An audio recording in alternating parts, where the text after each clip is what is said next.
Ya, bismillahirrahmanirrahim. Assalamualaikum warahmatullahi wabarakatuh.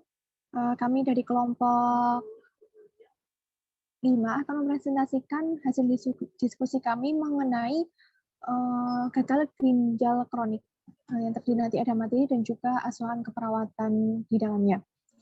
Dengan anggotanya Berlina Trisnivara, Dia Soniawati, Fatwa Kamal, Melita Oktaviani, Putri Bunga Lestari, dan Septa Fianada Jihan Azhar.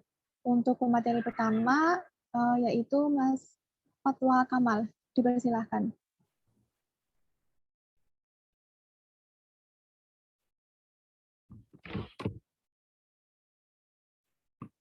Bab 1 pendahuluan.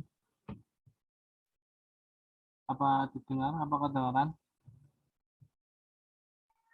Terdengar. Bab 1 pendahuluan, latar belakang.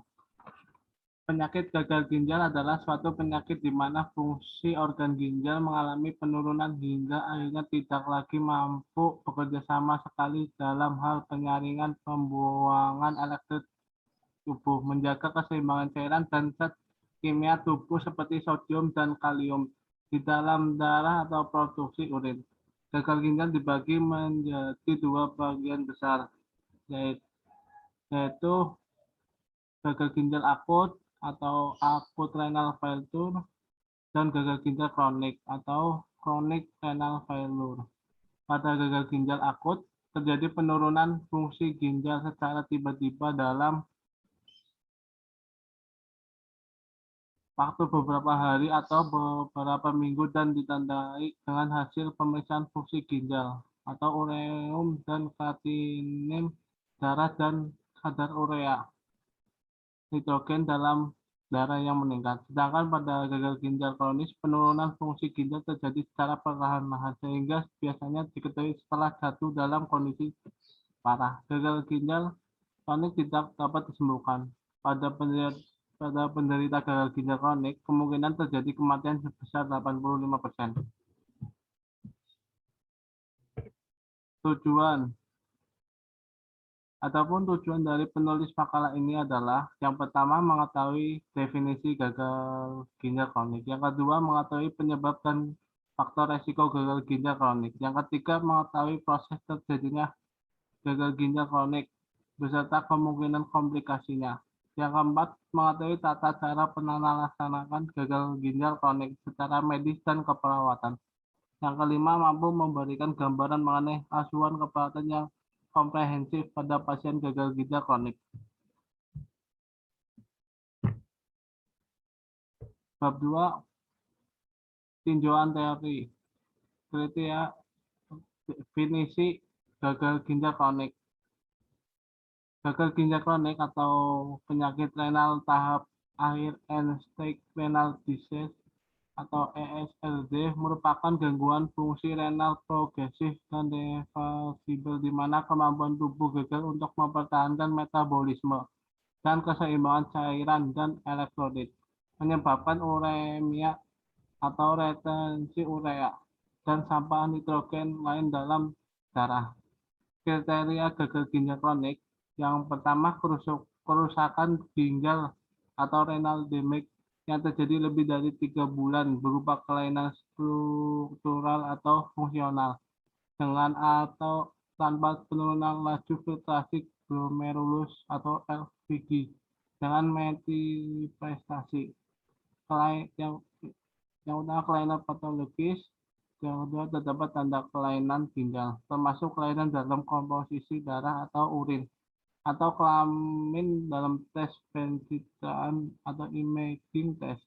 Yang kedua, laju filtrasi glomerulus atau LVG kurang dari 60 ml per menit 1/73 selama 3 bulan dengan atau tanpa kerusakan ginjal. Pada keadaan tidak terdapat kerusakan ginjal lebih dari 3 bulan dan LVG sama atau lebih dari 60 liter per menit 1,73 M2 tidak termasuk kriteria gagal ginjal kronik. Selanjutnya dilanjutkan sama Mbak Farah.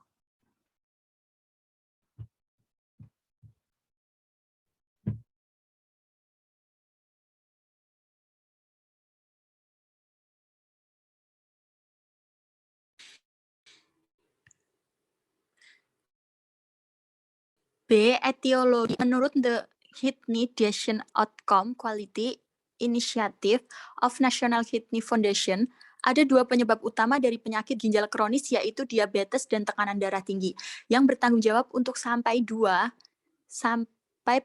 kasus. Diabetes tersebut ketika gula darah terlalu tinggi, menyebabkan kerusakan banyak organ dalam tubuh, termasuk ginjal dan jantung, serta pembuluh darah, saraf, dan mata. Etiologi penyakit ginjal kronis dapat dibedakan menjadi penyebab sistemik, vaskuler, gangguan glomerulus, gangguan tubulointerstisial, dan penyebab lainnya. Adapun penyebab sistemik, diabetes dan hipertensi dapat menyebabkan komplikasi berupa nefropati yang biasa menjadi etiologi penyakit ginjal kronis. Penyakit vaskuler yang dapat menyebabkan penyakit ginjal kronis diantaranya stenosis arteri renalis, vaskulitis, ateroemboli, nefrosklerosis akibat hipertensi, trombosis vena renal. Kemudian ada penyakit glomerulus. Penyakit glomerulus yang menyebabkan penyakit ginjal kronis dapat bersifat primer maupun sekunder. Penyebab primer misalnya nefropati membranosa, sindrom Alport, dan nefropati A. Menyebab sekunder dapat diakibatkan oleh rheumatoid, artritis, lupus, endokarditis, skleroderma, hepatitis B, dan hepatitis C. Penyakit tubulointerstisial. Penyebab penyakit tubulointerstisial adalah obat yang bersifat nefrotoksik seperti allopurinol dan sulfonamida. Next. C. Penyebab dan faktor resiko. Diabetes, karena kadar gula dalam darah yang terlalu tinggi dapat merusak penyaring dalam ginjal. Hipertensi atau tekanan darah tinggi, karena kondisi ini seiring waktu akan menambah tekanan pada pembuluh darah kecil di ginjal dan menghambat ginjal untuk bekerja secara normal. Glomerulonefritis atau peradangan pada glomerulus ginjal. Nefritis interstitial yaitu peradangan pada tubulus ginjal dan jaringan sekitarnya. Infeksi ginjal berulang yang akibatnya merusak jaringan ginjal. Penyakit ginjal polikistik yaitu pertumbuhan kista dalam jumlah yang banyak pada ginjal. Gangguan saluran urin yang berkepanjangan, contohnya karena batu ginjal, pembesaran prostat, kanker serviks, atau kelainan bentuk saluran kemih sejak lahir. Gagal ginjal akut yang tidak sembuh, penggunaan obat-obatan yang berpotensi merusak ginjal seperti litium dan obat antiinflamasi non-steroid dalam jangka panjang. Penyakit pembuluh darah ginjal seperti penyempitan pembuluh arteri ginjal, stenosis arteri ginjal atau gumpalan darah di pembuluh vena ginjal, trombosis vena ginjal. Ada lupus nephritis, penyakit asam urat. Berikut ini adalah beberapa faktor yang dapat meningkatkan risiko terjadinya gagal ginjal kronis. Yang pertama, menderita diabetes, hipertensi, atau penyakit jantung. 2. Merokok. 3. Memiliki berat badan berlebih atau obesitas. 4. Memiliki keluarga dengan riwayat penyakit ginjal. 5. Menderita cacat struktur ginjal. 6. Berusia lanjut. Next. D. Patofisiologi. Patofisiologi penyakit ginjal kronis berupa kerusakan ginjal yang direpresentasikan oleh penurunan laju filtrasi glomerulus yang berujung pada berbagai komplikasi. Ginjal normal memiliki 1 juta nefron atau unit satuan ginjal yang berpengaruh terhadap laju filtrasi glomerulus. Ginjal memiliki kemampuan untuk menjaga laju filtrasi glomerulus dengan meningkatkan kerja nefron yang masih sehat ketika ada nefron yang rusak. Laju aliran darah ke ginjal berkisar 400 mg atau 100 gram jaringan per menit. Laju ini lebih banyak dibandingkan dengan aliran ke jaringan lain seperti jantung, hati, dan otak. Peningkatan dasar plasma kreatinin 2 kali lipat kurang lebih mempresentasikan penurunan laju filtrasi glomerulus sebanyak 50%. Peningkatan tekanan kapiler glomerulus dapat menjadi cikal bakal glomerulosklerosis vokal dan segmental yang kemudian dapat berakhir menjadi glomerulosklerosis global. Next.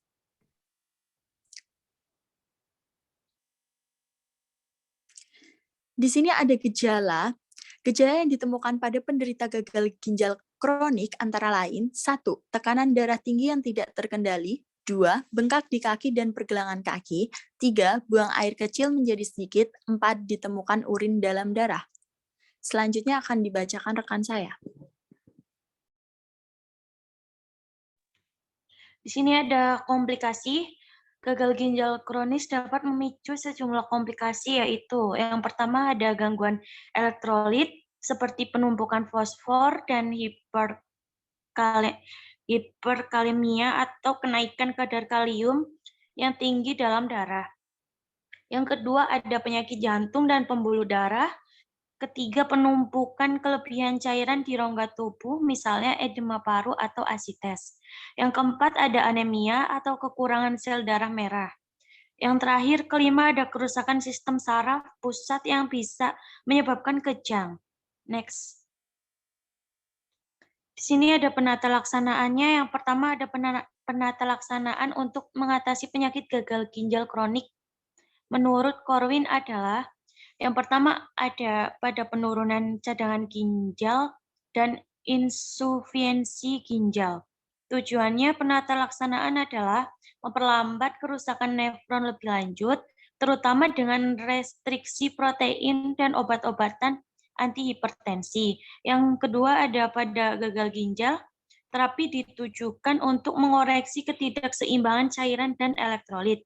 Ketiga, pada penyakit ginjal stadium akhir, terapi berupa dialisis atau transplantasi ginjal. Yang keempat, pada semua stadium pencegahan infeksi perlu dilakukan. Yang kedua, ada penata laksanaan penyakit ginjal kronik menurut FKUI 2006 meliputi yang pertama ada terapi spesifik terhadap penyakit dasarnya. Kedua, pencegahan dan terapi terhadap kondisi comorbid condition. Ketiga, ada memperlambat pemburukan progression fungsi ginjal. Keempat, pencegahan dan terapi terhadap penyakit kardiovaskuler.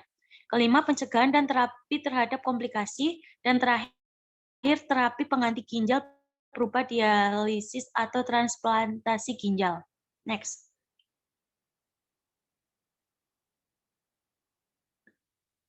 Diagnosa keperawatannya.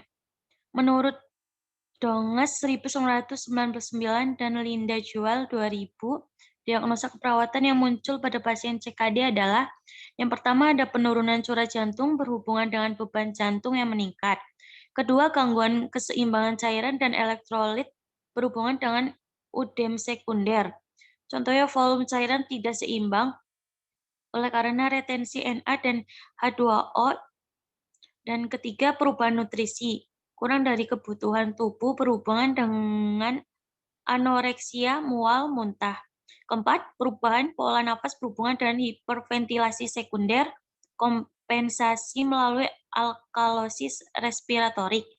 Kelima, gangguan reperfusi jaringan berhubungan dengan suplai O2 ke jaringan menurun.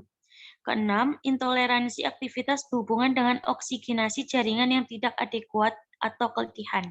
Next. Bab ketiganya ada penutup. Kesimpulannya, ginjal renal adalah organ tubuh yang memiliki fungsi utama untuk menyaring dan membuang zat-zat sisa metabolisme tubuh dari darah dan menjaga keseimbangan cairan serta elektrolit, misalnya seperti kalium, natrium, kalium dalam darah. Gagal ginjal adalah suatu kondisi di mana ginjal tidak dapat menjalankan fungsinya secara normal. Gagal ginjal dibagi menjadi dua bagian besar, yaitu gagal ginjal akut dan gagal ginjal kronik.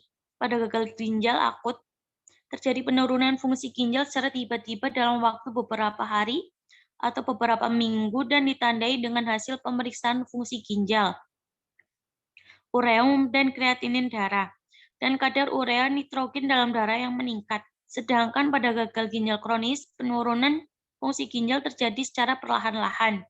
Proses penurunan fungsi ginjal dapat berlangsung terus selama berbulan-bulan atau bertahun-tahun sampai ginjal tidak berfungsi sama sekali, end-stage renal disease. Adapun saran yang dapat diberikan yaitu persiapan diri sebaik mungkin sebelum melaksanakan tindakan asuhan keperawatan. Bagi mahasiswa diharapkan bisa melaksanakan tindakan asuhan keperawatan sesuai prosedur yang ada. Next.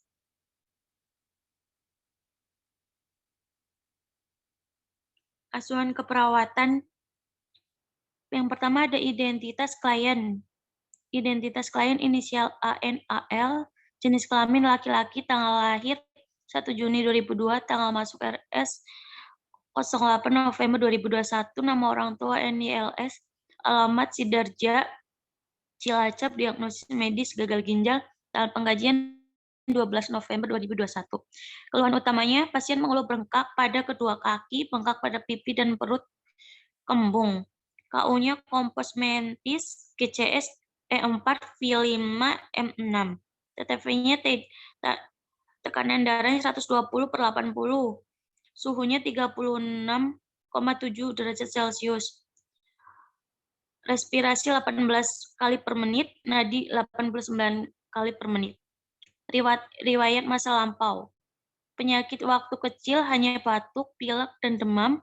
Pernah dirawat di rumah sakit. Obat-obatan yang digunakan kalau flu, minum obat prokol dan Botrek. Tindakan atau operasi, pasien tidak pernah melakukan operasi sebelumnya. Alergi tidak disebutkan. Kecelakaan, pasien pernah kecelakaan motor tahun 2016. Selanjutnya akan dilanjutkan oleh Putri.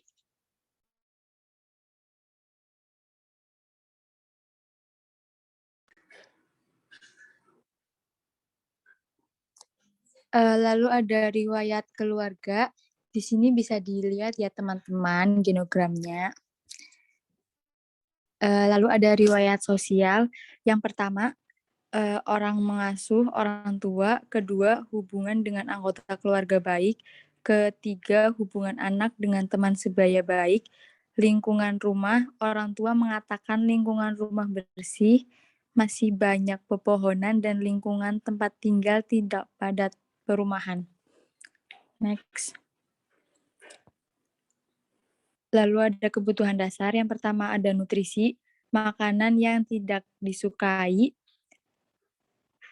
Makanan yang paling disukai pasien adalah telur, tahu, tempe, dan makanan yang tidak disukai, ikan, dan daun singkong. Selera, nafsu makan baik dan tidak ada nyeri saat menelan. Alat makan yang digunakan, piring, sendok, gelas. Pola makan dan jamnya, makan pagi jam 7, makan siang jam 12, makan malam jam 19.00. Yang kedua ada istirahat dan tidur.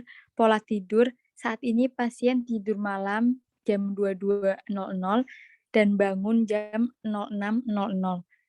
Tidak ada gangguan tidur, kebiasaan sebelum tidur, perlu bermain, dibacakan cerita, benda yang dibawa saat tidur, dan lain-lain. Pasien mengatakan tidak ada kebiasaan yang dilakukan sebelum tidur, jam tidur siang, dan lama tidur. Pasien mengatakan jarang tidur siang. Kalau tidur biasanya tidur jam 3 sore, bangun jam 5 sore. Jam tidur malam dan lama tidur malam biasanya jam 10 malam dan bangun jam 6 pagi. Lama tidur 8 jam. Yang ketiga ada personal hygiene, mandi. Pasien mengatakan saat ini belum mandi keramas. Saat ini belum keramas. Sikat gigi 1 kali dalam sehari. Gunting kuku kalau panjang baru digunting. Aktivitas bermain, eliminasi atau urin dan bowel. Saat dikaji, buang air kecil sudah 2 kali banyak dan berwarna kuning pekat. Buang air besar sudah 2 kali. Keadaan saat ini, tindakan operasi, tidak ada tindakan operasi, status nutrisi, underweight, status cairan, saat ini terpasang infus RL 500 cc per 24 jam, 7 TPM di tangan kiri dan dianjurkan untuk membatasi cairan. Obat yang didapat, captopril 3 kali sehari, prednison, dan furosemi. Semua aktivitas dapat dilakukan oleh pasien sendiri seperti makan, ke kamar mandi, berdiri, dan duduk. Pemeriksaan meliputi laboratorium, hemoglobin, BUN, kreatinin darah. Selanjutnya akan dibacakan oleh Septaviananda. Kemudian ada pemeriksaan fisik. Yang pertama, tinggi badan 156 cm, berat badan saat ini 43 kg, berat badan sebelum sakit 49 kg. Kemudian ada kepala, lingkar kepala 53 cm, ubun-ubun anterior datar dan keras, ubun-ubun posterior datar dan keras, leher tidak ada pembesaran limfa, mata konjungtiva anemis, sklera normal. Telinga bersih, tidak ada gangguan pendengaran. Hidung tidak ada sekret.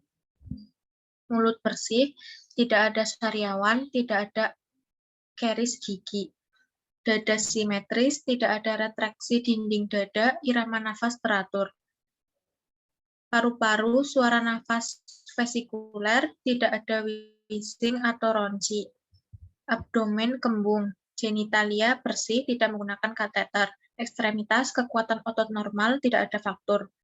Untuk informasi lain, pengetahuan orang tua mengatakan tidak mengetahui apa itu penyakit gagal ginjal kronik, penyebab dan tanda gejala, pencegahan dan penanganan gagal ginjal kronik. Persepsi orang tua terhadap penyakit anaknya, orang tua mengatakan takut dengan sakit yang dialami oleh anaknya.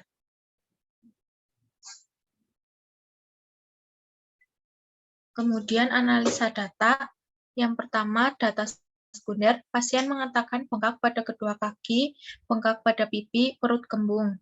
Data objektifnya, tanda-tanda vital, tekanan darah 120/80 mmHg, nadi 97 kali per menit, respirasi 18 kali per menit, suhu 36,7 derajat Celcius, terdapat udem pada kedua kaki, pada wajah khususnya pada pipi dan palpebra, udem lebih dari 2. Saat ini terpasang infus air laktat 7 TPM, BUNN 12,0 mg per dl, hemoglobin 6,1 g per dl, konjungtiva anemis, telapak tangan tampak pucat, pasien tidak sesak napas saat melakukan aktivitas. Masalahnya kelebihan volume cairan, etiologi gangguan mekanisme regulasi. Yang kedua, data subjektif, pasien mengatakan muntah 1 kali berisi makanan pada hari Minggu malam dan mengatakan rasa tidak enak di mulut. Data objektif, tinggi badan 196 cm, berat badan saat ini 43 kg, berat badan sebelum sakit 49 kg. IMT 17,6, berat badan ideal 50,4. Saat ini pasien mendapat terapi diet garam dan batasi asupan cairan. Masalah ketidakseimbangan nutrisi kurang dari kebutuhan tubuh, etiologi faktor biologis. Yang ketiga, data subjektifnya, pasien mengatakan sejak masuk rumah sakit belum pernah mandi dan belum pernah keramas rambut karena kurangnya alat-alat untuk mandi dan cuci rambut seperti ember, gayung, sampo, sabun, dan tidak ada tirai pembatas di setiap tempat tidur dan pasien hanya sikat gigi saja. Data objektifnya, badan tampak kotor, kuku pendek dan kotor, gigi bersih, lidah bersih, rambut panjang dan berketombe, tidak ada karies gigi. Masalah defisit perawatan diri, etiologi kendala lingkungan. Yang keempat, data subjektif. Keluarga pasien mengatakan tidak mengetahui apa itu penyakit gagal ginjal kronik, penyebab dan tanda gejala penyakit gagal ginjal kronik. Data objektif, saat ditanya tentang pengertian, tanda dan gejala dan penanganan gagal ginjal kronik, pasien dan keluarga mengatakan tidak tahu dan menggelengkan kepala. Masalah defisiensi pengetahuan, etiologi kurang informasi.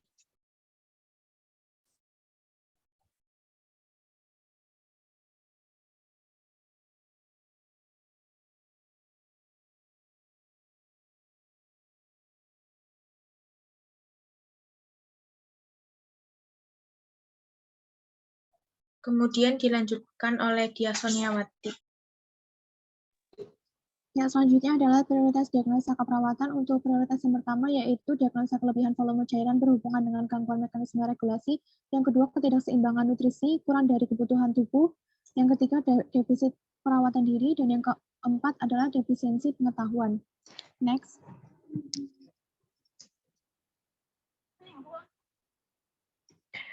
Selanjutnya untuk intervensi keperawatan, untuk diagnosa yang pertama yakni kelebihan volume cairan, outcome-nya poin keseimbangan cairan dengan kode 0601. Yang pertama adalah keseimbangan cairan di dalam ruang intraseluler dan ekstraseluler ditingkatkan dari yang tadinya nilai 2 menjadi 4. Kemudian keseimbangan intake dan output dalam 24 jam yang dari nilai 2 menjadi 4. Yang selanjutnya tekanan darah meningkat yang dari nilai 3 menjadi 5 atau tidak terganggu. Kemudian berat badan stabil, dan yang terakhir adalah poin ansietas. Untuk intervensinya yang pertama adalah manajemen cairan. Yang bisa dilakukan adalah timbang berat badan setiap hari, jaga intake dan atau output dari pasien, dan monitor hasil laboratorium, terutama pada peningkatan PUN, dan selanjutnya adalah monitor tanda-tanda vital. Yang kedua adalah monitor cairan. Catat dengan akurat setiap asupan atau pengeluaran cairan dari pasien. Monitor asupan dan pengeluaran, dan monitor tanda gejala. Untuk diagnosa yang kedua adalah ketidakseimbangan nutrisi, kurang dari kebutuhan. Untuk outputnya nilai status nutrisi. Sejauh mana nutrisi yang dicerna, kemudian poin asupan makanan meningkat, asupan cairan meningkat, dan rasio berat badan. Untuk intervensinya yang bisa dilakukan yang pertama adalah tentang manajemen nutrisi, dan yang kedua adalah monitor nutrisi. Lanjut. Untuk diagnosa yang ketiga yakni defisit perawatan diri. Untuk outputnya yaitu tentang kebersihan. Selanjutnya untuk intervensinya ada perawatan rambut dan kulit kepala, perawatan kuku, dan bantuan perawatan diri, khususnya mandi atau tentang kebersihan tubuh. Untuk diagnosa yang keempat yaitu defisiensi pengetahuan berhubungan dengan kurang informasi. Untuk outputnya poin pengetahuan tentunya manajemen penyakit ginjal. Tingkat pemahaman yang perlu diperhatikan, kemudian faktor-faktor penyebab dan faktor yang berkontribusi, ada pembatasan cairan dan pemantauan intake dan output tentunya. Kemudian untuk intervensinya yang bisa dilakukan adalah pengajaran proses penyakit. Jadi meningkatkan pengetahuan pada pasien dan juga keluarga pasien. Next, demikianlah presentasi dari kelompok kami, hasil diskusi dari kelompok kami, semoga berguna dan bermanfaat. Wassalamualaikum warahmatullahi wabarakatuh.